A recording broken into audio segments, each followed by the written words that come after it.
Greetings. Hello. Welcome. We hope that you are well and reaching your highest level of mental, physical, and spiritual strength today. We're happy that you are joining us for this week's episode of Our Ancestors' Voices, a weekly program sponsored by the All African People's Revolutionary Party. We welcome you today. We're glad that you're here for this week's subject topic. We don't need scum validating our history. We don't need scum validating our history. And yes, you heard us correctly.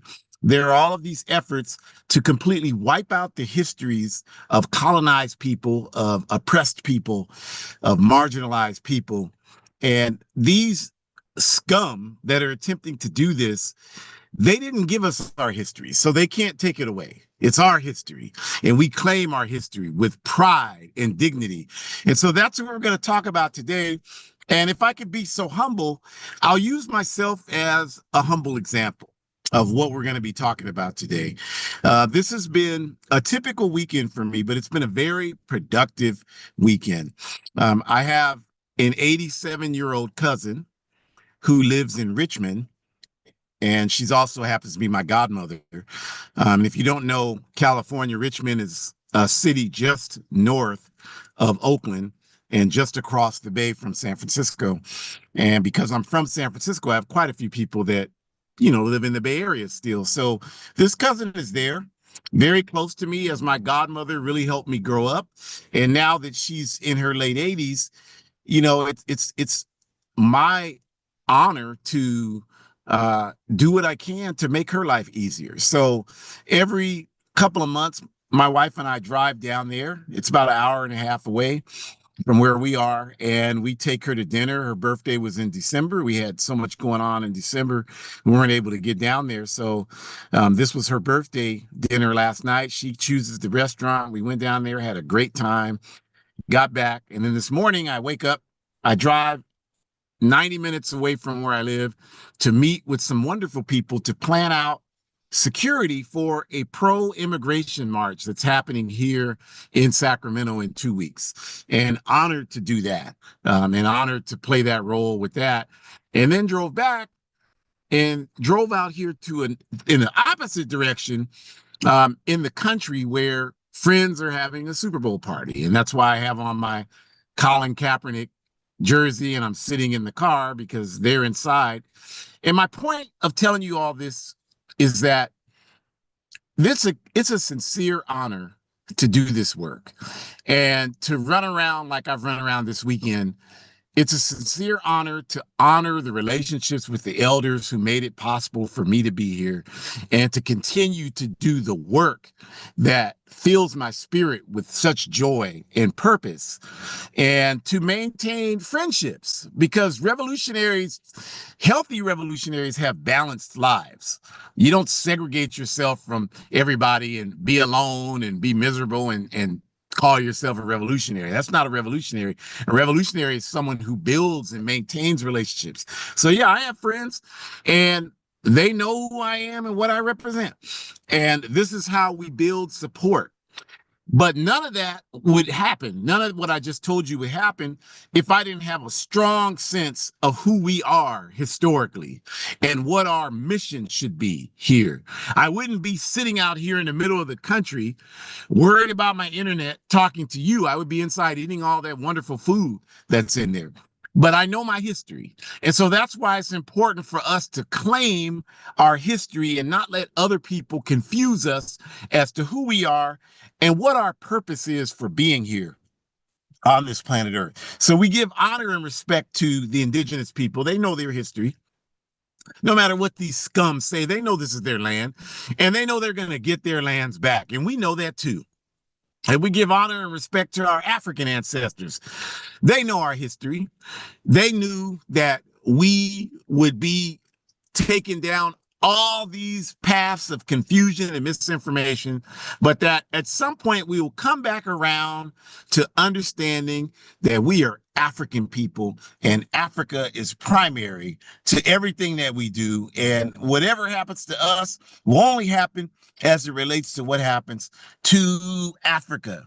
So this is why we want to make sure you understand, these elements when we talk about appreciating history. You can build and form positive relationships. You can do a lot of work if you understand who you are. If you don't understand who you are and why you're here, then you'll get all caught up in their confusion and you'll get demoralized and upset and you won't be able to do much of anything. But if you know who the hell you are, and you don't get derailed by all their confusion, and to do that, to know who you are, you got to know your history, then there's nothing these people can do to stop you. And so this is what we're going to talk about today. And we start, as we always do, just by giving you the brief history of who we are, our ancestors' voices, a program sponsored each week, same time, same platform, same place, by the All African People's Revolutionary Party, the AAPRP. And the APRP is a revolutionary, independent, mass, Pan-African political party with our base in the only place that base could be, Africa. It's not in America.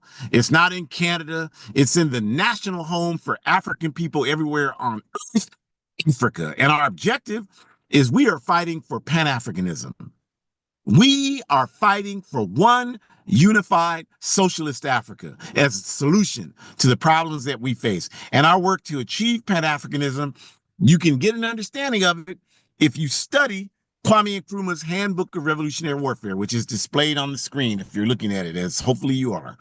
And that book outlines the strategy of uniting the revolutionary Pan-African formations into one body. That's the work we're doing. And Our Ancestors' Voices is hosted each week by myself, Ajamu, and my biological and ideological daughter, Shakura. And yes, both of us are active organizers within the All African People's Revolutionary Party. So to get us started on our topic for today, we don't need these scum to validate our history. I'll turn it over to Shakura. Oh, thank you so much, kind sir. I appreciate that. Greetings, everyone. What's going on? So let's start with talking about the lies of capitalism. That's always a fun topic for me personally. I love being able to dismantle basically the concrete foundation of how we exist by completely tearing it apart, because none of it is based on ethics. None of it is based on truth. It is all based on what needs to be said so that things can be sold and people can be exploited faster. That is capitalism defined in probably about 3 seconds. Okay. So, yes, capitalism lies all the time. That's definitely the first thing you need to understand. I would argue when you come out the womb, you need to understand that. But some might argue that being a newborn, it might be too early to start talking about capitalism, but whatever. I would argue we need to learn that lesson as soon as we come out the womb. If we have been systemically lied to, then that means we have also been misinformed about the kind of murders that have taken place. We have not been properly educated on the true purpose of those murders, as well as what those folks were doing for them to be targets, to be taken out and assassinated, right? This means that we don't really know the full stories on what organizations were infiltrated and disrupted, but also destructed. We don't have the full story on any folks who unfortunately suffered at the hands of sexual assault without consent, if you understand what I'm saying. We also don't understand how many organizations and comrades have been sabotaged. They have been threatened. They have been neglected. They have been beaten. They have been abused. They have been waterboarded. They have had their families been fatally taken from them in front of them, right? We have no idea what those numbers really look like. And I think that some of us might think that I'm talking about something that happened 50 years ago, or something that happened 25 years ago, or even something that happened pre-pandemic.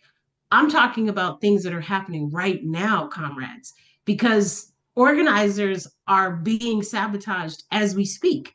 Organizers who are wrongfully accused are incarcerated right now as we speak.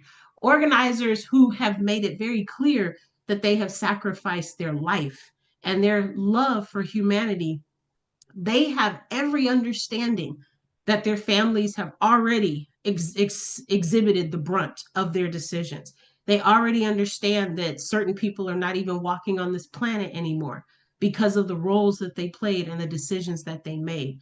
And so, we can continue to think about how all of this has been kept from us, because capitalism does not want us to have that kind of information. It's actually very dangerous for capitalism to provide that information to us, because if we were informed about exactly what happened to our comrades, Kwame Nkrumah being poisoned, right? If we were informed on why Dr. King was really killed, if we were informed on exactly what happened to Sekou Touré and how exactly he died, if we were to get a authentic and ethical medical examiner's report back on any of these comrades, right?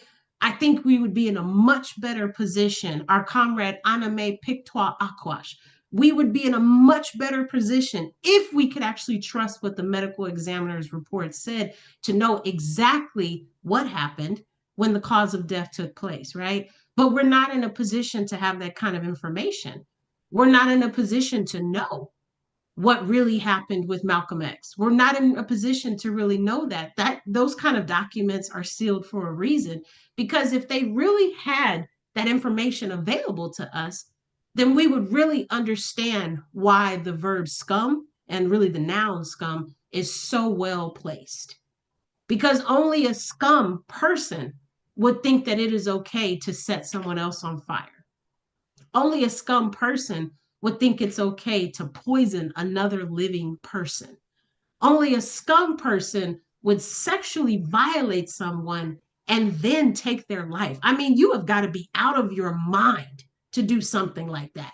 So you are scum, because that means you have no type of ethical bone in your gosh darn body. You have none whatsoever. And the only justification I can think of is you are scum. You are lower than scum. And you see no problem with how unethical you are going around treating people. You see no problem with protecting this country when you know it is full of lies, when you know it is full of lack of integrity, when you know it is full of harming people and violating people, not just for 20 years, for centuries. From the moment you took over this country, you were harming and violating people. And then you went to Africa and you harmed and violated some more people. And if you had anything to do with the colonization of any other group of people, you harmed and violated them. You stole their land, you violated their people, you sexually assaulted their people, you even took some lives in the process, you stole their materials, you stole their resources, you stole their ideas, you stole their culture, you stole everything from them. Everything. And then you have the nerve, you have the audacity to question as they still try to figure out who they are. Who? What gives you the right? You've taken everything from them, and the resilience allows them to still understand not only that they matter, but that they have a role and a responsibility to make this world better and to undo all the harm and trauma that you have done to them. Every single oppressed person must and needs to understand that. It is so messed up that what happened to us happened to us. Absolutely. I totally agree with that. But we have a responsibility not to perpetuate it, to continue happening. We have a responsibility to undo it. We have a responsibility to unlearn it. We have a responsibility to deconstruct it. We have a responsibility to resist capitalism by any means necessary. I said that to my friend just the other day. We had just celebrated our friendiversary. For years, I've been friends with this person. And I said, I'm really thankful to have this friendship with you after all these years, more than a decade. And really, what you and I are trying to do is we are still trying to honor, love, and respect one another under capitalism. I said, do you have any idea how hard that is to do? But we have done it for more than a decade. We wouldn't be friends with each other if we didn't feel love and value and respect. And so to do that kind of humanity in an inhumane system is pretty much close to impossible. And this is why a lot of people fail at relationships, because the system has taught them how to devalue one another.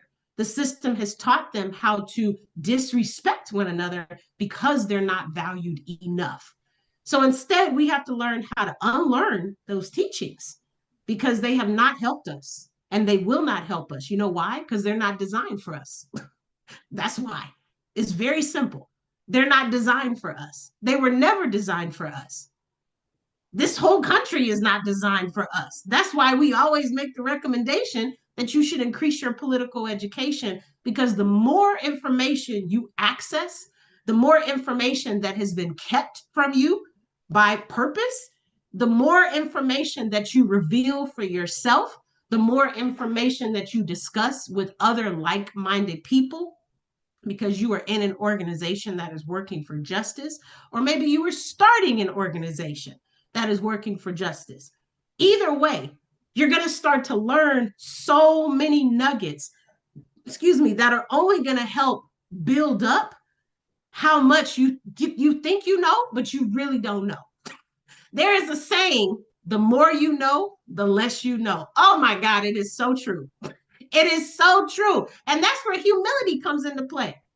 Because you might think you read enough about Kwame Ture, formerly known as Stokely Carmichael, and you might think that you have all the information because you read 3 books by this comrade, or 4 or 5. That doesn't mean you know every single gosh darn thing about that comrade. So instead of the ego getting in the way, why not dive in and try to learn as much as you can with every breath in your body? That's an opportunity to grow your brain. That is an opportunity. Take the opportunity. Consider it a gift, a blessing, whatever. Take the opportunity. Try to learn as much as you can. As much as you can. Because next thing you know, information will continue to have a higher profit and cost on it. And pretty soon we will have to pay more to reveal our political education. So let's continue to access it while we can, because we still have a lot of growing to do with our brains. And we certainly have a lot of growing to do as a society and as oppressed people who are ready to fight back. But we cannot fight physically with the weapons until we can fight back ideologically with the weapon. Are you with me? I hope you are, because what I said was very deep just now. We have got to fight back ideologically. Our comrades have said that. There's too many to name. So many of them have said that repeatedly, that you must have an increased political education before you yield a weapon physically. Otherwise, you're not even going to know how to use the weapon physically, because you need to know who you're fighting against. You need to know why you're fighting against that person or that group of people. You need to know why you want to take down that system. All of that can build up with the increased political education. But it has to start with the PE. It has to. Otherwise, you're not resisting the propaganda that has been literally thrusted down your esophagus. Since you came out of the womb, it's been thrusted down your throat. So you have to work to push back against it by learning the lies that they told you, and now by learning the truths that were never revealed to you. You have to understand that. And we're not, as I said, we're talking about centuries of this happening. We're talking about centuries of being lied to. We need people to understand that we wouldn't want anyone to realize that today unless they are clear that they have a responsibility that's attached to it. Because it's something to undo all those lies and those truths. It's another thing to now take that information and to use it so that the people can be advanced forward. Those are 2 different things. A lot of people have information, next slide, and they choose not to do anything with it. They choose not to do anything with it. They choose not to advance the struggle of people. They choose not to push against the system. They choose not to fight back. And that's very unfortunate. So we don't want you to just get this information. That's why we always say join an organization that's working for justice. A lot of us tend to read independently. I was one of those people. My work study anniversary just passed on February 6th. This year will be 4 years that I have been in work study. And before work study, I asked Comrade Ajamu, I said, can you give me the list for work study? Because I think I am ready to start increasing my political education. I. That's problem number one. And he said, I can give you the list, but I really think you should join a work study circle. I think it would be very beneficial for you to discuss your ideas, to discuss your comprehension, to discuss how you have taken information and been able to apply it to different pieces that you've already had and to some that you're still learning while you discuss that in an open space and circle with other individuals who are working through some of those same concepts. And he said, it's not going to help our people if you yourself start to have all this information and start to figure out ways to help our people. You need to be working with other folks who can organize with you because you're not going to be able to change anything by yourself. If you would have done it by now. And if you know Comrade Ajamu, you know he says that pretty consistently.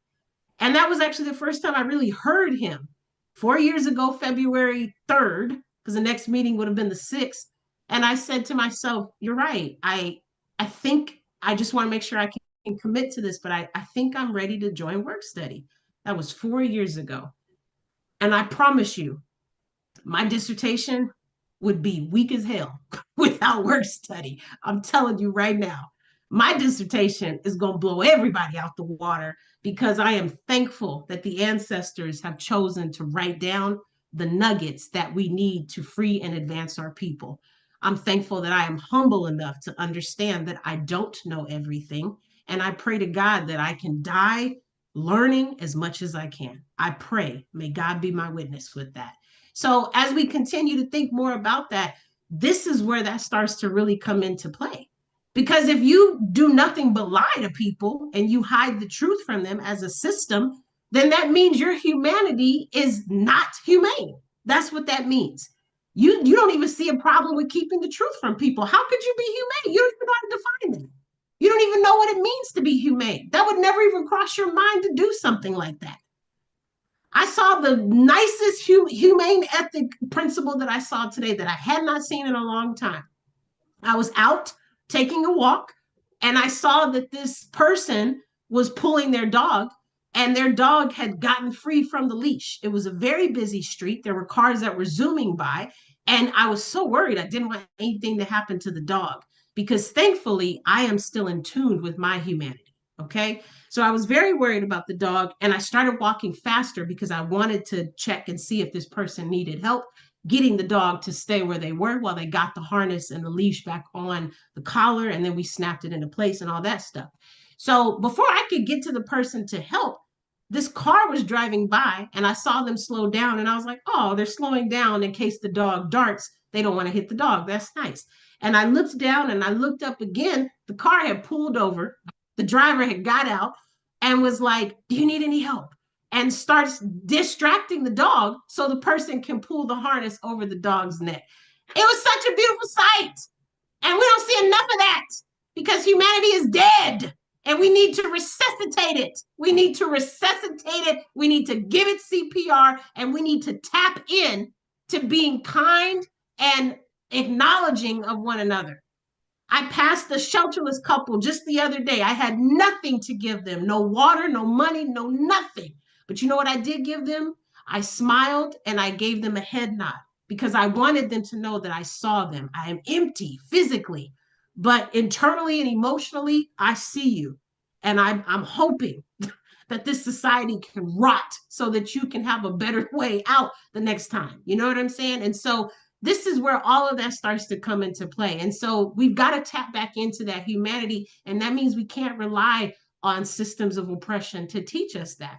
Capitalism will never, ever be a good teacher for you with what it means to be humane. Imperialism, never, ever a good teacher. Homophobia, never a good teacher. Zionism, not a good teacher. All of those systems have taught us the opposite of what it means to be humane. Therefore, they would never understand what it means to be humane. If they did, they would not be practicing the actions that they're doing. They would not be stealing land. They would not be violating people. They would not be traumatizing people. They would not be harming people. They would not be gaslighting people. They would not be making people feel like they don't have a right to be in their own space, mentally, physically, spiritually, whatever. They would not be making them feel like that. And so, we have to understand that, unfortunately, the people who practice inhumanity, the systems, the organizations that practice inhumanity, those are also the ones that have control. That's why they've been able to document the lies that they want us to believe. These lies have been documented in textbooks that have been mass produced, because you got to keep pushing the agenda. You got to keep pushing the propaganda, and you got to make sure the propaganda is taught to the youth. Because the best way that you can protect capitalism is an input-output system where you teach the young people who have just been born how capitalism operates. So by the time they input into the system, they're learning about capitalism. Capitalism is normalized for them. They love capitalism because they're patriotic. Okay, if you see the connection there, all right. And so then by the time they're output of the system, they would do anything for capitalism. They would do anything for this country that promotes capitalism. They don't want anything to happen to capitalism. That's why those are the people that'll tell you that socialism doesn't work, because it never occurred to them to actually learn about another system besides capitalism. All they've been taught is what this system has taught them.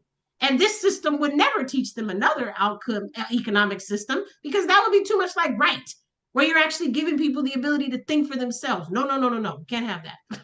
I need you to think exactly how I'm telling you to think and nothing else. Capitalism is the worst abuser that you can have in your life, if you understand what I'm saying, where you don't have no freedom whatsoever, because everything you do is clearly looked at and examined under a microscope. And the minute you start to think for yourself, that's dangerous. That's dangerous for you, it's dangerous for the system, and it's dangerous for the system's existence, which means it has to be terminated. You cannot think for yourself.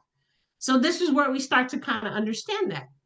So yeah, they produce lies and print them in textbooks, absolutely. And then these textbooks are shipped out to schools all over the country, and these textbooks are used in classrooms. These textbooks are used online schooling, what is it? Homeschool. These textbooks are used everywhere. So now you're having, mathematical problems about enslaved Africans. Sure, why not? Because you got to keep pushing the lies. You got to keep pushing the lies. The lies have got to remain consistent by any means necessary. And this is why they wrote that Africa was primitive. This is why, because that's a lie that they need to sell to you until the day you die. You cannot think any differently. You must understand that. That's why when you get a chance to go on a vacation, the first thing you say if you're African is not Africa. It's a place that you think is safe based on the propaganda. So you want to go to Barbados or Mexico because those are safe places. Not to diss our folks in Barbados, not to diss our cousins in Mexico. But what's wrong with Africa? Oh, it's too primitive. Oh, yeah, because you were taught that. That's right. Thankfully, I had a different teaching, so I understand things a little bit differently. I've also been to Africa, so I have that too. That's in my favor, right? So then we start to think about that. We're also taught that we can understand that the Americas were savages, right? And Asia was inferior, right? All of this is promoted in these textbooks, and it is sold to us. And the problem, we'll say, is, there was an old saying, Comrade Ajamu can correct me if I'm wrong, but the saying either came from Comrade Ajamu or it came from the All African People's Revolutionary Party. Do not let school interfere with your education.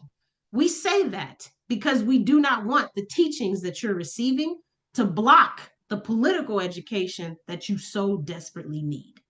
And today, you're surprised that the system has no problem wiping you out of history, wiping indigenous people out, wiping out what happened with the Chinese Exclusion Act, wiping out what happened with the transatlantic slave trade, wiping out what happened with all of our Irish comrades in Ireland and 1,000 years of colonization. None of those things have been discussed. And they won't be discussed. That's why we can't rely on the system. We need to find that information ourselves with an organization that is working for justice. Shay, obrigada, asante sana, Thank you very much, Midasi. Just continuing on this question of history, you all. First thing that has to be established to carry this discussion forward is no one can deny your history without your cooperation.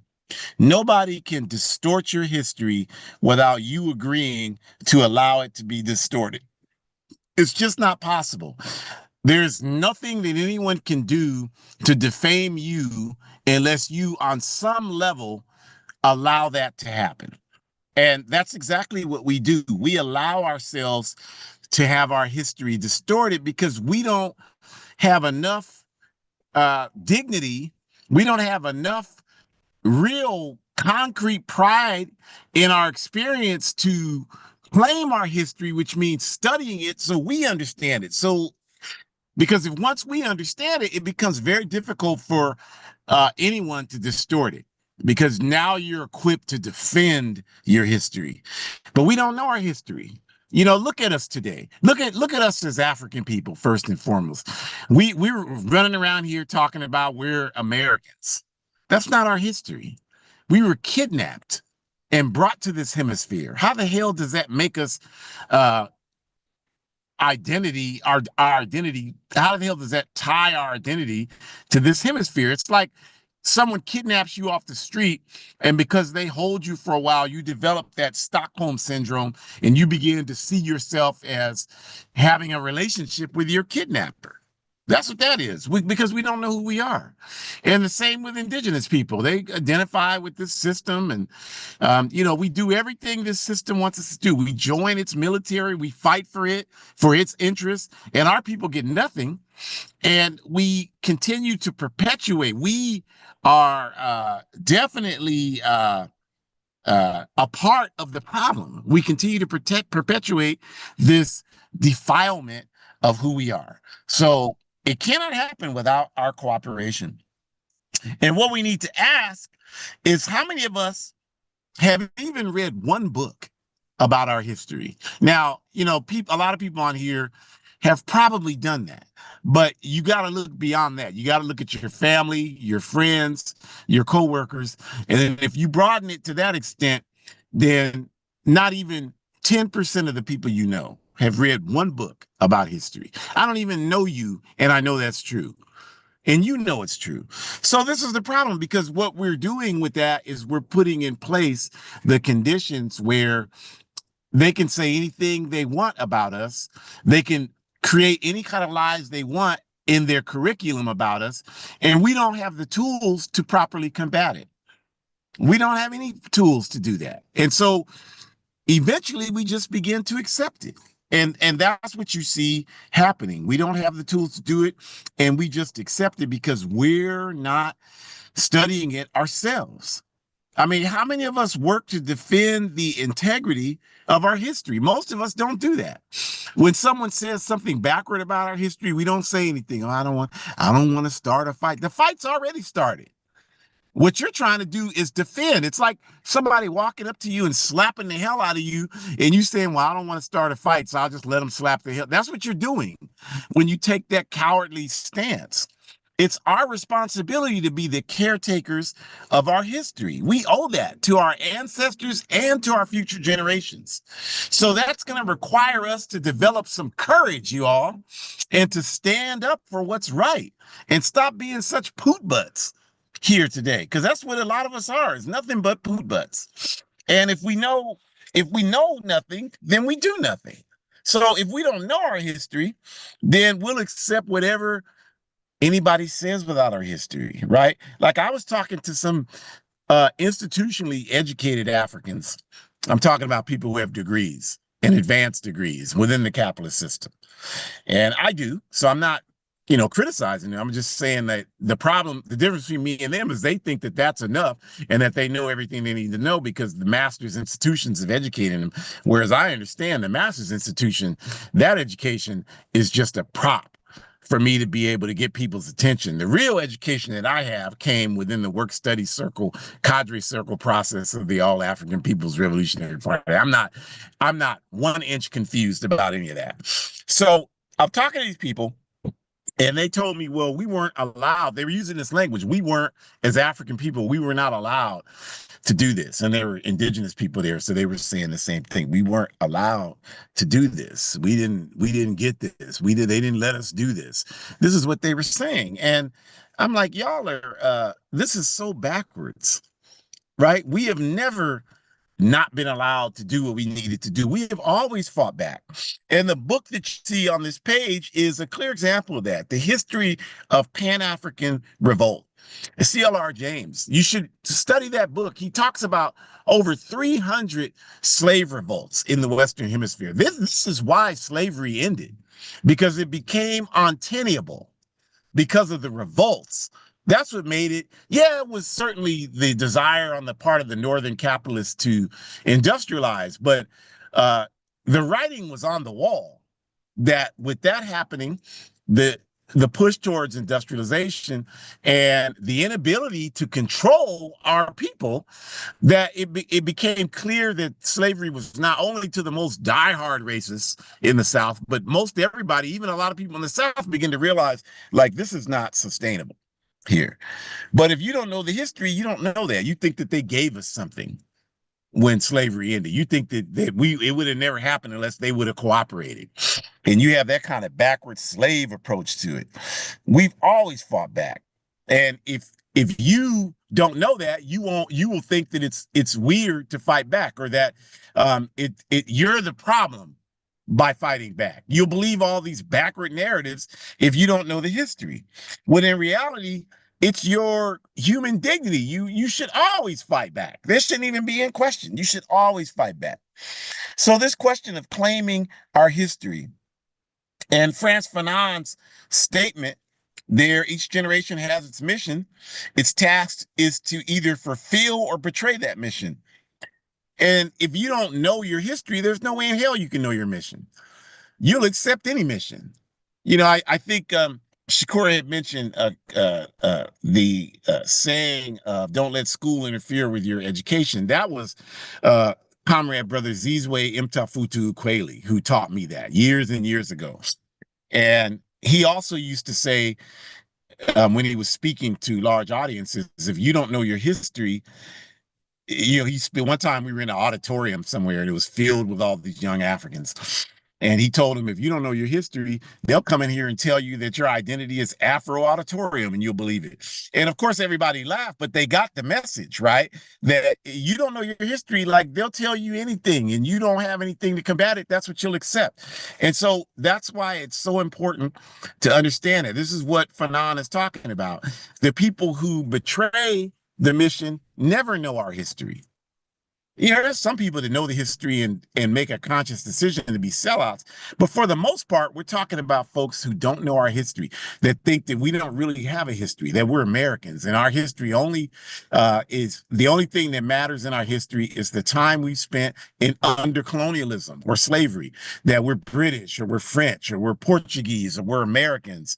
All of that backward nonsense. You'll never understand your mission if that's what you believe. So the question is, what worldview do you want to leave, right, for future generations? We had no agency, and our best opportunities lie in the goodness of the system oppressing us, right? Or is it that we are the architects of our own history, and it's our responsibility to seize it on every level? Now, think about this for a second. If we had a healthy understanding of our history and we knew that from the beginning of time, our people have fought to develop a legacy for us, a culture. We were the architects of the communal system, and we developed that. And the communal system is what is the groundwork for communism, which hasn't happened yet. But this is our history. Our people fought through the slavery period. We fought through feudalism. We're fighting right now through the capitalist era, and we will fight to build socialism, and we'll fight within the socialist system to advance it to worldwide communism. And that's who we are. That's exactly what we'll do. But if you don't, if you have this perspective that we have never fought, You're listening to our enemies define what we've done. We've never fought. And you'll begin to think, well, the best thing we can do is fit in with this system of oppression. That's the best thing we can do is fit in with the capitalist system. And the best fight that I can wage is advancing myself individually. If I can get a good job and be a smiling Negro and show up every day and have make a lot of money and buy a house, then I can convince myself that that's actually progress. When in reality, that's cowardice. That's what that is. That's opportunism. That's what that is. But if you don't know your history, you'll think that that's your mission. You'll think that that's what you're supposed to do. You'll think that that's a symbol of advancement when it's none of those things. So it's our responsibility to seize that history. And I would say that once you have that kind of mentality of seizing our history, it'll make everything in your life so much easier. It'll make it so much easier, you all, because a lot of us are sitting around here trying to fit into a system we don't fit in. We were never designed, as Shakur said, to fit into it, and we never will fit into it. And if you had a healthy mindset, you wouldn't even want to fit into it. I mean, that's dysfunctional to even want to be in that backward ass system.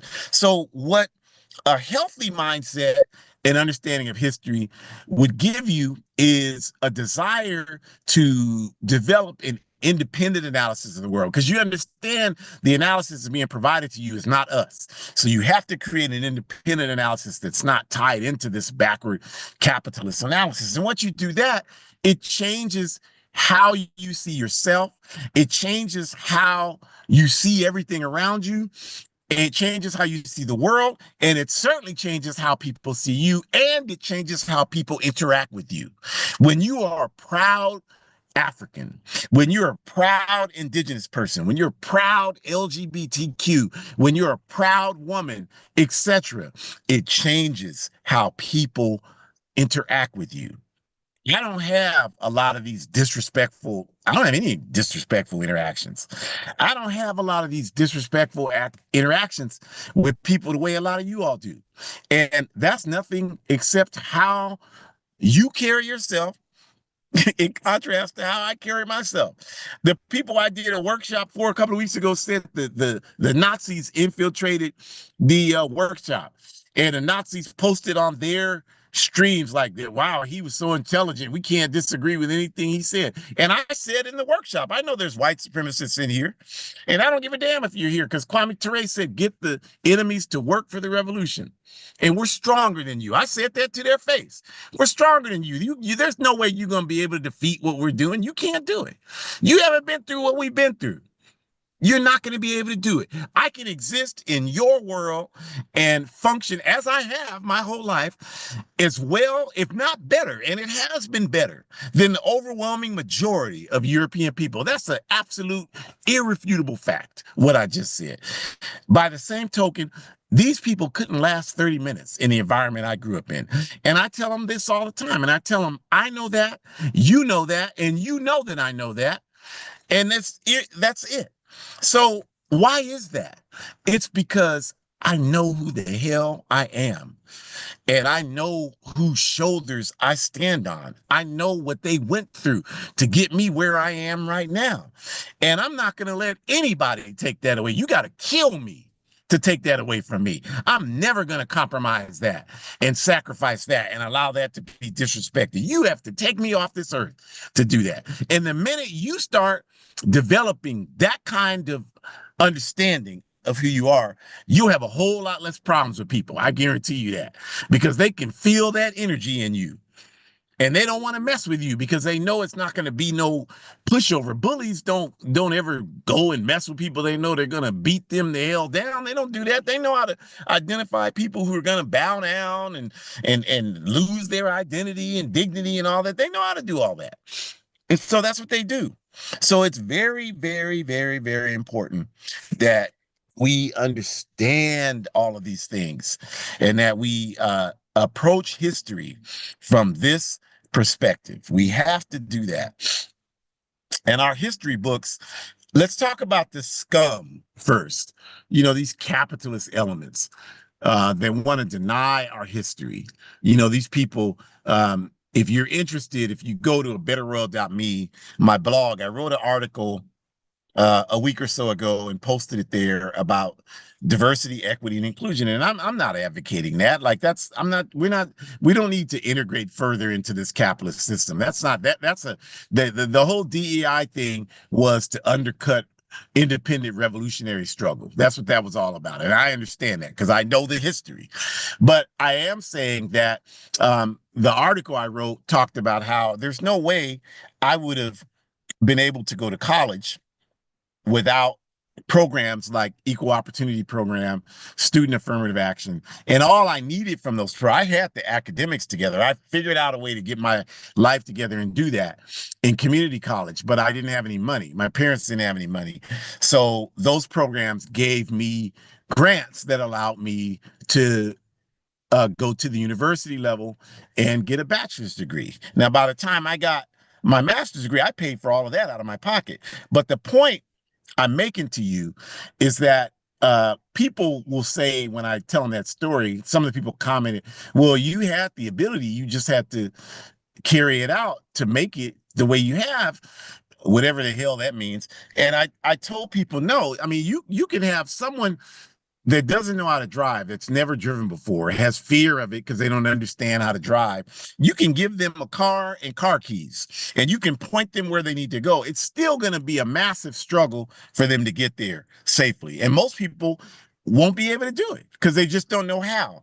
So I needed that support. And they would have these programs like I had to check in. I had people who I felt had a genuine concern for me as a human being and helped me navigate as a 17, 18-year-old that European university environment.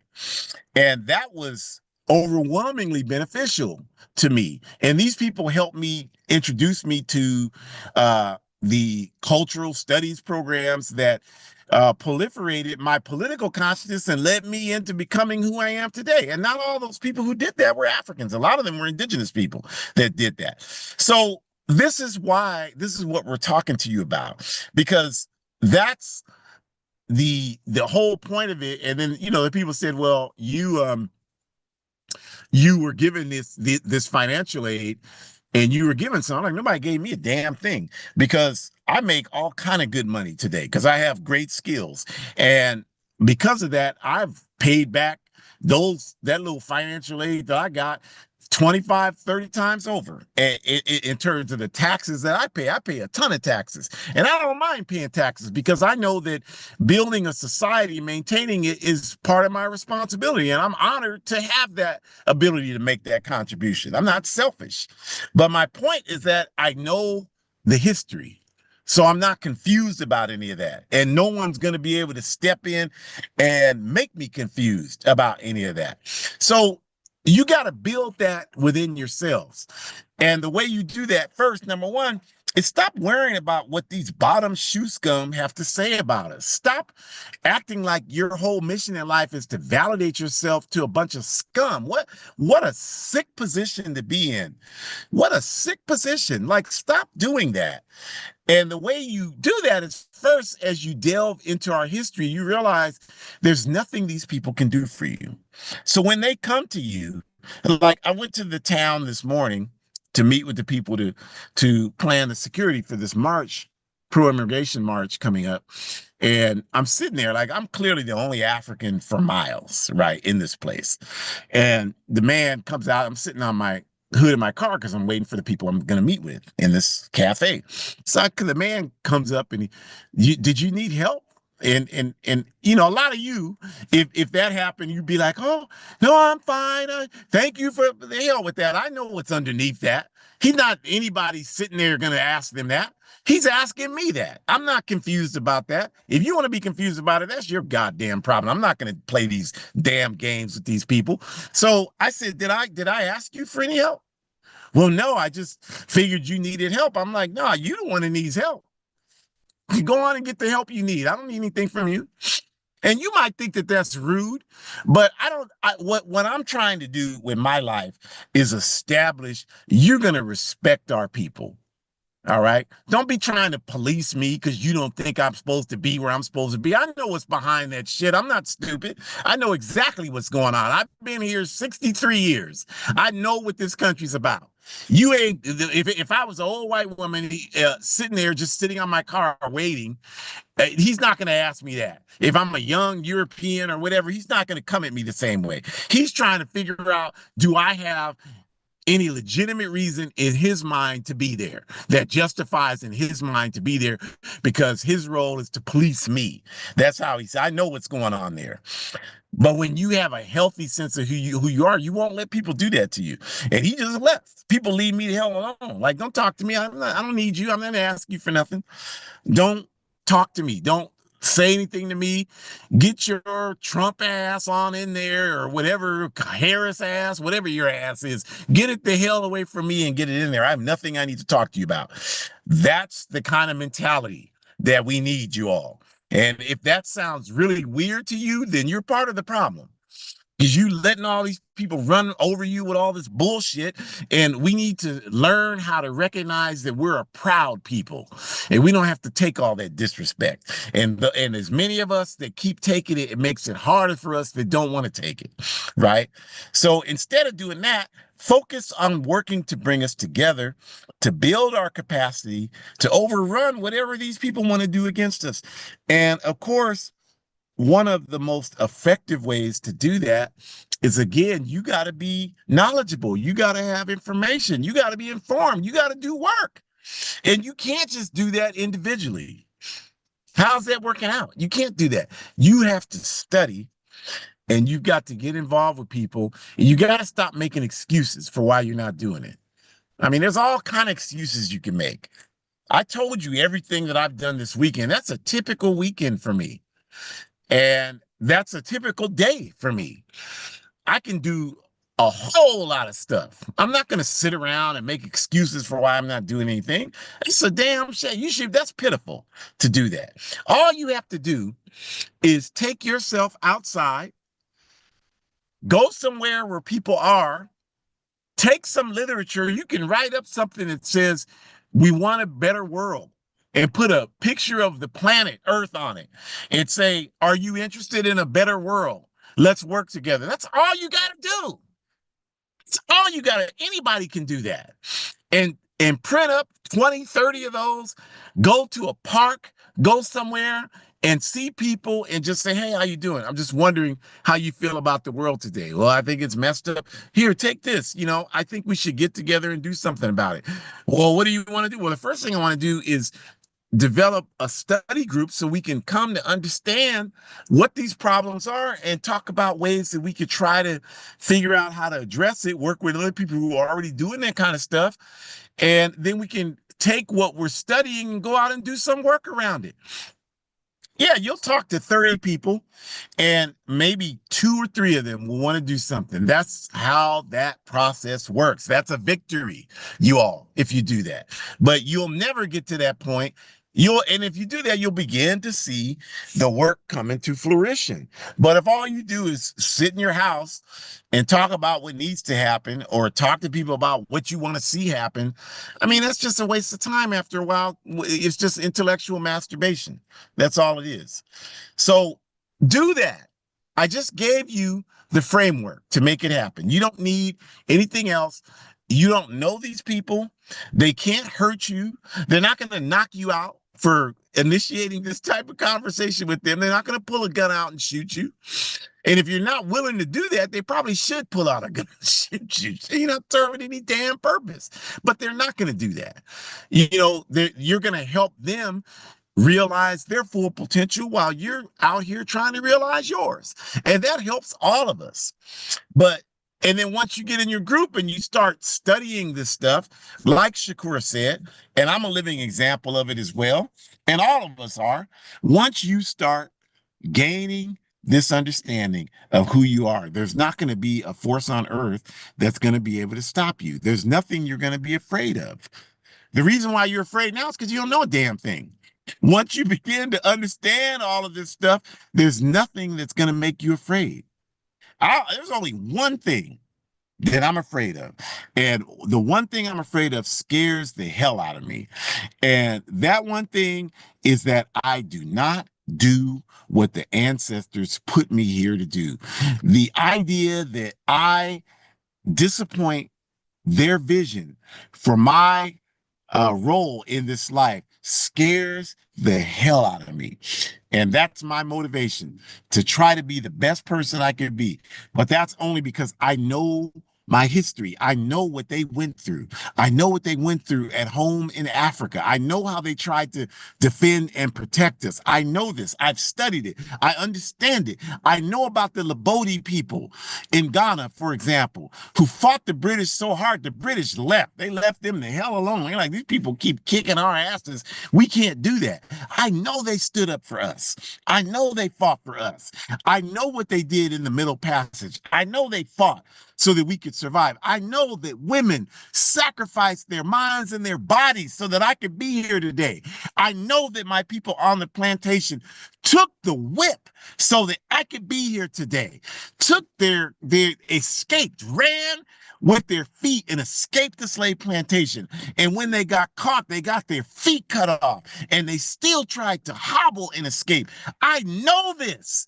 And because I know this, I am filled with strength and courage to go out here and do this work. There's nothing these goddamn people can do to scare me against doing this work. I come from a proud tradition, a proud history, and you do too. The only difference between me and you is you don't know a damn thing about it. All you know about is love and hip hop and all that bullshit. So you think that that's who we are. That's not who we are. That's Hollywood making money off of caricatures of our culture. Who we are is way more than that. Way more than that could ever be. And because I know that, there's nothing they can do to stop me. And the only thing that I want to do is create millions who have the same mentality that I do. Because I know that once we do that, victory is on the horizon. It's certain. There's nothing they can do to stop it. Nothing they can do to stop it. Absolutely nothing. So we thank you for joining us. We invite you to join us back next week, February 16th. We're going to be talking about the healthiest love. We're not love counselors. We're not experts in it. We struggle with it like you do, but we've learned some things and we tie what we've learned to revolutionary life and ideology. And that's what we want to share with you next week, how to have a balanced life, a healthy life, right? We invite you to go to the QR code in the upper left-hand corner, the red and white one, and go to APRP programs there. You can get all the programs that we do. You can go to the Forward Ever shop and buy clothing that reflects revolutionary Pan-African slogans. You should do that. Even if you don't want to wear it, buy it and give it to someone else.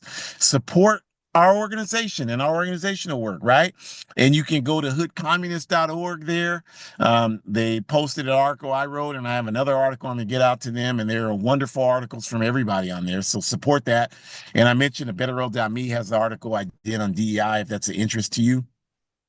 And then I want to invite you, we're starting our fundraising for African Liberation Day 2025.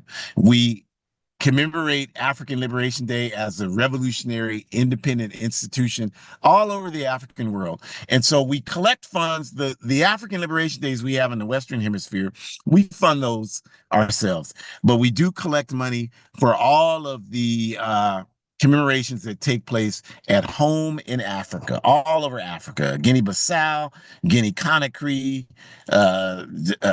Ouagadougou, Burkina Faso, Niger, Mali, Senegal, Ghana, Kenya, Azania, South Africa, Sierra Leone, etc., Nigeria, etc., and so forth. Zimbabwe, we have African Liberation Day commemorations in all those places, and we raise money to do that. So you can see on the screen, you go to the GoFundMe. Please do it. Give what you can.